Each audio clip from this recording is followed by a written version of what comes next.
నేను ఈరోజు అడుగుతా ఉన్నా, మనందరం బీఆర్ఎస్ కార్యకర్తలం, బీఆర్ఎస్ కుటుంబ సభ్యులం ఇవాళ చాలా ఇబ్బంది పెడుతున్నారు మన మీద. నిన్న కూడా గౌతమ్ను తీసుకుపోయి అరెస్ట్ చేసి రాత్రంతా పోలీస్ స్టేషన్లో పెడితే బీఆర్ఎస్ లీగల్ సెల్ అద్భుతంగా పోరాడి గౌతమ్ను బయటకు తీసుకొచ్చింది. మన బీఆర్ఎస్ లీగల్ సెల్ ఒక ధైర్యాన్ని ఇచ్చి ముఖ్యంగా సోషల్ మీడియా యాక్టివిస్టులకు, విద్యార్థి ఉద్యమకారులకు, బీఆర్ఎస్ కార్యకర్తలకు మన లీగల్ సెల్ ఎంతో అండగా తెలంగాణ భవన్ నుంచి రాత్రి భవన్లు కృషి చేస్తుంది. ఇవాళ ఇప్పటికే కేటీఆర్ గారు కూడా చెప్పి ఉన్నారు, ఎవడెవడైతే అధికారులు ఇవాళ ఎక్సెస్గా ప్రవర్తిస్తున్నారో మనం కూడా తప్పకుండా రెడ్ బుక్లో రాసి పెట్టండి, వాళ్ళకు తగిన గుణపాఠం చెప్తాం.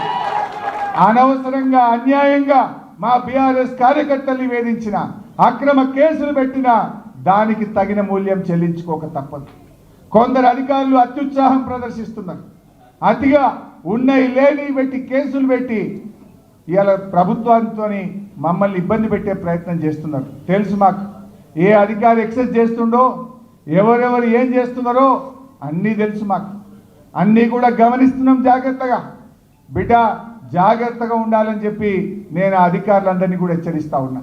పోలీస్ అధికారులే కాదు, ఇతర అధికారులు కూడా ఉద్దేశపూర్వకంగా వివిధ సందర్భాల్లో మా కోఆపరేటివ్ చైర్మన్లను, మా సర్పంచ్లను, మా ఎంపీటీసీలను, మా జడ్పీ చైర్మన్ల మీదనో ఎంక్వైరీలు వేసుకుంటా, కమిషన్లు వేసుకుంటా ఇబ్బంది పెట్టే ప్రయత్నం చేస్తున్నారు. విజిలెన్స్ ఎంక్వైరీ, ఈ ఎంక్వైరీ, ఆ ఎంక్వైరీ అని మా సర్పంచ్ల బిల్లులు ఇస్తలేరు. ఇప్పటికి కూడా 2 ఏళ్ల నుంచి, ఏడాది అర్థం నుంచి కూడా లోకల్ బాడీ బిల్లులు ఇస్తలేరు. అసలు ఈ గవర్నమెంట్ వచ్చినాక 12,000 కోట్ల రూపాయల బిల్లులు కేవలం 4 బడా కాంట్రాక్టర్లకు ఇచ్చింది. 4కే 1,200 ఇస్తే చిన్నోళ్ళందరూ అయిపోతారు ఈ రాష్ట్రంలో. 1,200 ఇవ్వడానికేమో డబ్బులు లేవట్టాడు. 12,000 కోట్లు మాత్రం 4 బడా కాంట్రాక్టర్లకు కట్టబెట్టి ఇవాళ పేదల ఉసురు పోసుకునే ప్రయత్నం చేస్తూ ఉన్నారు. ఇవాళ రేవంత్ రెడ్డి అందాల పోటీ ఇవాళ మళ్ళీ మాట్లాడి ఒలింపిక్స్ పెడతాను. నువ్వు అందాల పోటీలు పెట్టడమే నీకు శాతగాలే. పరువు తీసినావు ఈ రాష్ట్రాన్ని పరువు తీసినావు. ఇలా మీడియాలో వార్తలు వస్తున్నాయి, నీకు సన్నిహితంగా ఉండే ఒక ఎంపీ, నీకు సన్నిహితంగా ఉండే ఒక కార్పొరేషన్ చైర్మన్, నీకు దగ్గరగా ఉండే ఒక ఐఏఎస్ అధికారే ఆ మిస్ ఇంగ్లాండ్ పట్ల అనుచితంగా ప్రవర్తించారని వార్తలు వస్తూ ఉన్నాయి. నీకు చిత్తశుద్ధి ఉంటే ఆ సీసీ ఫుటేజ్ బయట పెట్టు. నీకు చిత్తశుద్ధి ఉంటే వాళ్ళను కాంగ్రెస్ పార్టీ నుంచి సస్పెండ్ చేసి తక్షణమే వాళ్ళ మీద కేసులు నమోదు చేయి, ఈ రాష్ట్ర గౌరవాన్ని నిలబెట్టు.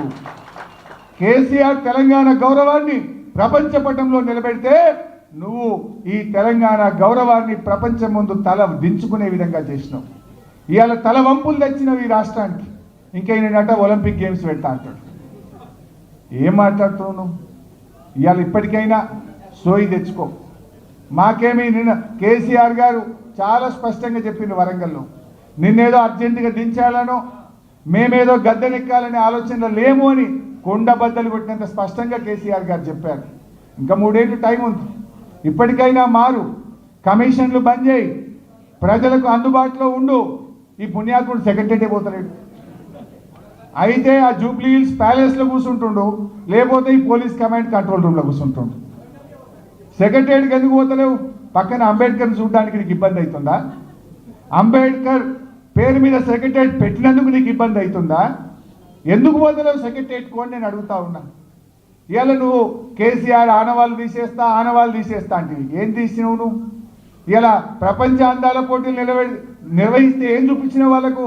సెక్రటరీ చూపించినావు, యాదాద్రి దేవాలయం చూపించినావు, పోలీస్ కమాండ్ కంట్రోల్ రూమ్ చూపించినావు.